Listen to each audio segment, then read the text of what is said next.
Magandang araw po, mga ka-BK. Welcome po sa ating Barangay Kapre.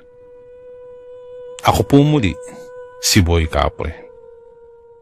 At tunghayan po natin ang isa na namang kwentong mula sa tunay na pangyayari. Simulan natin. Taong 1986, sa siyudad ng Mabinay. Ako si Jim, 22 anyos. Bilang isang magsasaka, trabaho ko ang magsikap at magtanim ng kung ano-ano upang may maipakain sa aking mga kapatid. Bata pa lamang kami, ay wala na kaming mga magulang. Kailangan kong magsikap upang may maibili akong pagkain para sa aking mga kapatid. Mabuti na lang, hindi kami lumaking lagalag.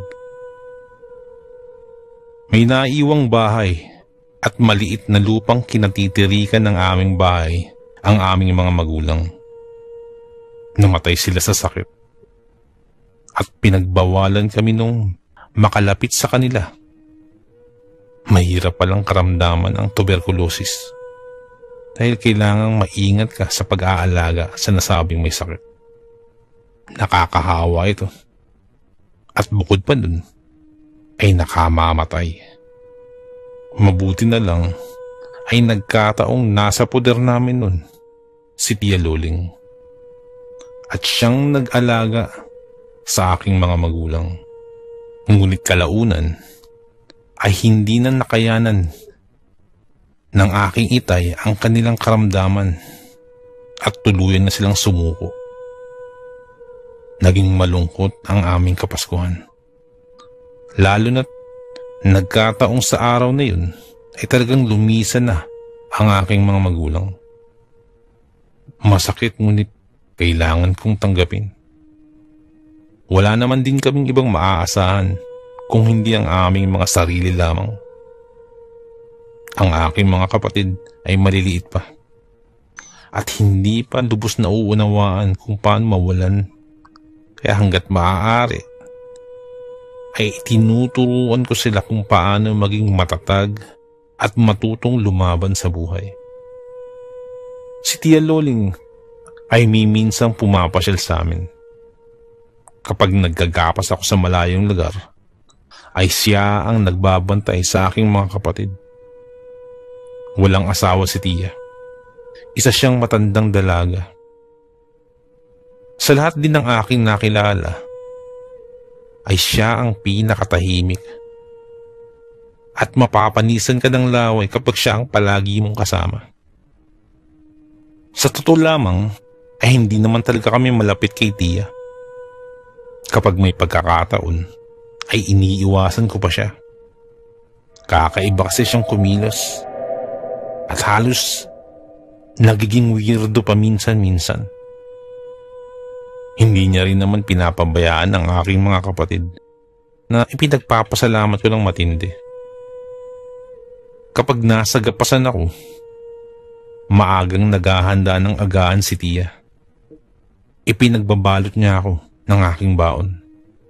May kalayuan ng gapasan sa aming bahay, kaya kailangang maaga akong lumakad para maaga naman akong makauwi.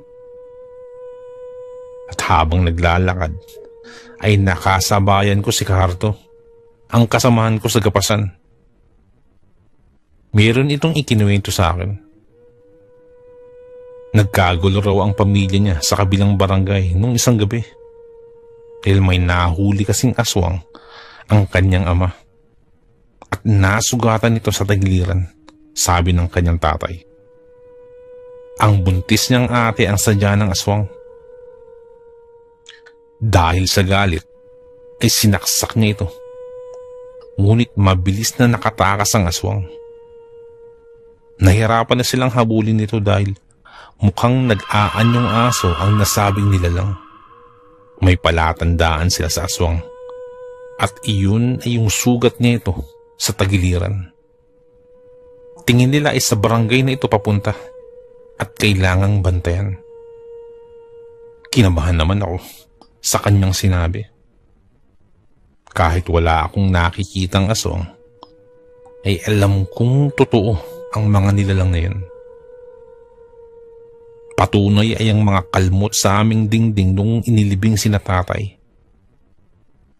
Hindi namin kayang magbayad ng lupa para paglibingan sa kanila, kaya sa likod bahay namin sila ipinalibing. Mabuti na lamang at pumayag ang pare na magbendisyon sa kanila. Habang naglalakad ay tinanong ko si Cardo kung ano ang itsura nung nasabing aswang. Ngunit wala naman daw nakitang mukha ng tao ang kanyang tatay. Ang alam lang nito ay bulto ng babae ang nasabing aswang. At base sa forma nito ay mukhang may edad na ang nasabing aswang. Hindi ako nakapagsalita, lalo na't naiintriga ako sa itsura ng isang aswang. Sinabihan pa ako ni Cardo na palaging mag-iingat at huwag palalabasin ang aking mga kapatid. Kahit daw tanghali, ay nambibiktima ang aswang. Ngumiti na lamang ako sa kanya at sinabihang huwag siyang mag-alala dahil nandun naman si Tia Loling na nagbabantay sa mga kapatid ko. Sabi ni Cardo mabuti naman daw at may mapagkakatiwalaan naman akong taong makakasama namin sa bahay. Nang dumating kami sa gapasan, ay sinimulan ko ng magtrabaho at inisip na ang lahat ng ginagawa ko ay magbubunga naman ng maganda sa uli. May baon ako at nagpapahinga lang kapag oras na ng tanghalian. Sabay pa kami ni Cardo sa pagkain at bumubukod kami sa iba. Araw ng Biyernes yun, kaya naman medyo matatagalan kami sa pag-uwi. Nagsikilahan kami sa bahay na may-ari ng tubo na inani namin. Para yun sa aming sweldo sa linggong iyon. Naisip kong bilhan ng ulam at masarap na tinapay ang aking mga kapatid. Kaya pagkakuha ko ng sahod mamaya, ay dadaan ako sa tindahan sa bayan bago umuwi. Si Carlo ay sumabay ulit sa akin at magkasama kaming naglalakad. Nag-aagaw na ang liwanag at dilim nang umalis kami sa gapasan. Habang nasa daan, ay kay dami naming pinag-usapan. Partikular nang tungkol sa aswang na sumugod sa kanyang mga magulang sa kabilang barangay. Iiling-iling ako sa kanyang sinabi. At kung sa akin yun nangyari, ay baka nagkagulo na kami. Hindi sa pagmamayabang, ay isa akong matapang na tao. At kung ano man ang kaguluhang susungin ko, ay hindi yun natatapos nang hindi ako lumalaban. Maya-maya pa, ay huminto kami sa malaking tindahan ni Aling Mariana at pumili ng mga tinapay. Gusto sa amin ang tinapay na tinatawag na aliwayway. Malalaki yun at malabaston. Bumili ako nun, maging ang ensaymada. Si Cardo naman ay bumili ng 2 bote ng gin na ikinahalak ako. Dahil sa dinami-dami talaga ng kailangan niya, ay yun pa talaga ang kanyang binili. Pero hinayaan ko na lamang siya at ipinagpatuloy ko ang pagbilis tindahan. Nahiya naman akong umuwi agad dahil inalok niya ako sa isang bote. At bilang respeto, pinaunlakan ko ang isang bote. Sa sinabing uuwi na kami pagkaubos niyon. Nang maubos nga ang tag-isang bote ng gin namin, ay tumayo na kami at dahan-dahang naglakad pa uwi. Madilim ang kalsada dahil nung mga panahong yun, ay hindi naman lahat ng daanan may poste ng kuryente. Hindi pa syudad ang Mabinay nun. Kaya mala-probinsya pa talaga ang itsura ng lugar. Nung liliko na kami sa barangay Lumbangan, naghiwalay na kami. Sa panabonan pa kasi uuwi si Cardo dahil didiretso siya sa kanilang bahay at maghahatid ng pera pang konsumo sa kanyang nanay at tatay. Ako naman ay lumiko na papunta sa aming barangay at tahimik lang na naglakad. Madilim na ng mga oras na yun at kakaunti na lang ang nasa labas ng kanilang bahay. Dahil sa kawalan ng kuryente, ay wala pang mapaglilibangan ang mga tao nun. Kaya maaga pa lamang ay nasa bahay na sila at kanya-kanya ng handa sa pagtulog. Ang iba naman ay nagkikwentuhan, samantalang naghahapunan naman ng ilan. Sa aming bahay, ay batid kong hindi pa naghahapunan ang aking mga kapatid. Alam nilang sweldo ko ngayon kaya maghihintay ang mga yun sa aking pagdating. Sigurado ako, hindi ako lasing noong mga panong yun. Ngunit habang naglalakad, bigla akong nakaramdam ng paghahilo. Pinagpapawisan ako ng malagkit at ang pakiwari ko ay namamaga ang aking muka. Kaya naman nang mapadaan ako sa pinakamalaking balete, nagpasya akong magpahinga muna.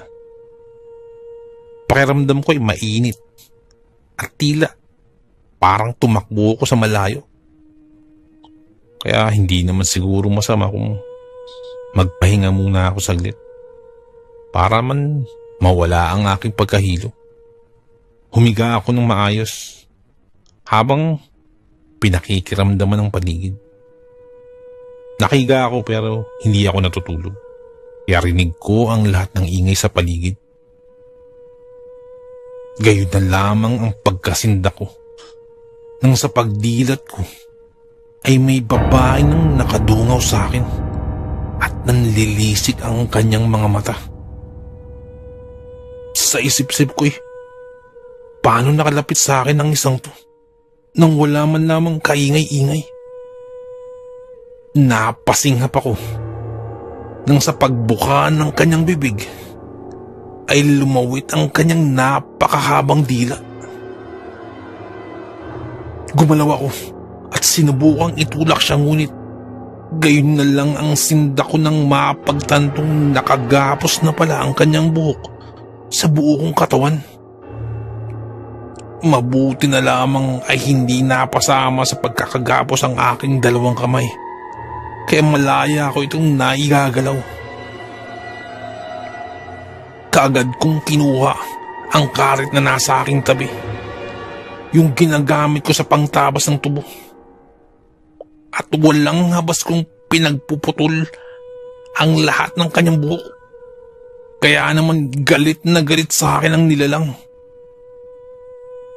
Gigil na gigil itong nagpakawala ng huni na pamilyar sa akin. At walang pagdadalawang isip na sinadya ko siyang patamaan. Umangil sa akin ang aswang at animoy takam na pinagmasdan ako. Ang hahaba ng kanyang mga kuko at kahindik-hindik ang itsura ng kanyang muka. Sa puntong yun ay nakaramdam ako ng takot at napaatras ako ng matitigan niya. Maya-maya pa'y umangil ito na animoy mabangis na hayop. Nang sumingasing siya at muling sumugod sa akin, ay nagpatianod ako at nakipaggulungan sa kanya sa lupa. Hindi ko na namamalayan kung gaano kami katagal nagpambuno. Basta alam ko ay nanghihina na kaming pareho. At dun ko pa lamang naalala ang daladala kong asin na kasama sa pinamili ko kanina. Dinukot ko ito sa isa sa aking mga bulsa ng aking pantalon.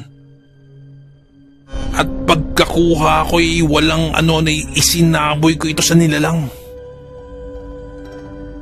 Nang masabuyan ko siya, ay saka siya lumundag at kumaripas ng takbo.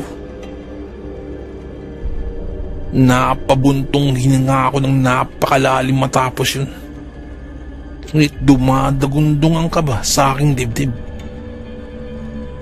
Hindi ko inaasahang may makakasagupa akong aswang ngayong gabi. Nakakabigla at nakakaalarma. Yun yata ang aswang na sinasabi sa akin ni Cardo. Mabuti na lamang at hindi ako naniwala na posible akong pakialaman ng nasabing nilalang at naging handa ako kahit papano. Nagkaroon ng malalaking punit ang aking damit na suot. Buti na lamang at may dala pa akong damit na pamalit at nagpalit na dahil halos hindi na pakikinabangan ang sirasirang damit na yun. Nakakatakot pala ang may makadaupang palad na aswang. Halos ayaw ko nang gumalaw kanina sa takot nang makita ko ang kanyang nakakatakot na pagmumuka. At kitang-kita ko rin na takam siyang nakatingin sa akin. Hinang-hina pa ako na pinulot ko ang aking mga pinamili at nagpa siya nang umuwi. Medyo nahihilo pa ako. Ngunit alam ko sa sarili ko na hindi ako lasing. Alam ko ang aking mga nakita at nakasagupa. Sa katunayan, ay mahapdi pa nga ang mga kalmot sa akin ng aswang na yun. Pagkadating ko ng bahay, ay gulat na gulat ang aking dalawang kapatid nang makita ang itsura ko. Kung anong aking kinasapitan nang dumating ako sa bahay. Sabi nila, hindi lang ako ang umuwing sugatan dahil maging si Tia Luling ay ganyan din daw ang nangyari. Nagpaalam lang daw na pupunta sa tindahan. Ngunit pagka-uwi ay ganun na din ang inabot. Para daw itong sinabunutan at hindi na maipinta ang kanyang muka. Kaya kaagad kong tinanong kung asaan na si Tia. Nasa kwarto daw ito. Kaya kaagad ko siyang pinuntahan sa kanyang higaan. Nang makita ko si Tia, ay puno din ito ng kalmot at meron din itong mga sugat. Nung ito'y aking sinuri, ay parang inatake siya ng mabangis na hayop. Nagimbal ako nang makita ang kanyang itsura. Ngunit bigla akong nagduda sa kanyang mga sugat. Dahil mukhang hindi ito dinaanan ng mga kalmot. At muli ay sinuri ko ito. At ikinumpara ko sa mga tinamo kong sugat. Dun ko napag-isip-isip na ang sugat ni Tia ay maaaring mula sa talim ng panggapas. Parang dun galing ang sugat na nasa kanyang balat. Bigla akong napatitig ng wala sa oras kay Tia Luling. At dun ko din napansin, maging ang kanyang buhok ay animoy ginupitan ng hindi pantay-pantay. Kaya bigla na naman akong dinagundong ng kaba. Naalala ko ang aswang na basta ko na lang pinutulan ng mga gumagapang na buhok nito kanina. Hindi ko maiwasang magduda sa aking nakita sa kanya. Pero imposible naman sigurong mangyari yun. Kahit tahimik ang aming tiyahin, ay alam kong mabait naman ito. At kahit kailan, ay hindi gumagawa ng mga bagay na maaaring ikalayo ng aming loob sa kanya. Hindi na lamang ako nagsalita. Sa kabila ng mga pagdududa ko, kaya binaliwala ko na lamang ito. Kinabukasan ay araw ng aking pahinga. Wala kaming trabaho. At sa halip na magpunta sa munting gulayan namin, ay nagpahinga lamang ako sa bahay. Ang aking mga kapatid ay hinayaan ko na lang munang gumawa sa mga gawaing bahay. Si Tia Luling ay nagkulong sa kwarto. At mamaya na daw siya kakain. Hinayaan ko na lamang. At dahil naiintindihan kong ang mga may edad ay mabilis lang mapagod. Napagpasyan ko lang ang huwag na muna itong pauwin muna sa kanilang bahay dahil delikado na sa may edad ang manatili sa kanyang bahay nang walang kasama. At baka sugurin na naman siya muli ng palalong aswang. Noong mga oras na yun, ay nagpasya na akong bumangon at kumain na ng agahan. Nang patungo na ako sa aming kusina, ay may nakita ako sa sahig. Pira-pirasong tela. At nang tuluyang makita, ay labis ko itong ipinagtaka. Kilala ko ang tela na yun at ang kulay nito. Hindi ako nakapagsalita dahil ang buong alam ko ay iniwan ko na ang aking punit na damit, lalo na't ito ang pinunterya ng aswang kagabi. Natahimik ako at muli na namang bumalik ang duda sa aking isipan. Saan nga ba nagpunta si Tia kagabi? At bakit mas masahol pa yata ang tama niya kaysa sa akin? At dahil dun, ay palihim kong pinagmasdan ang magiging kilos ni Tia Loling. Inabangan ko siyang lumabas mula sa kanyang kwarto. Nag-antay ako ng tiyempo. At nang pumasok ito ng banyo, ay kaagad akong pumasok sa kanyang silid. Nagtago ako sa mga nakasampay na damit at hinintay na muli siyang pumasok.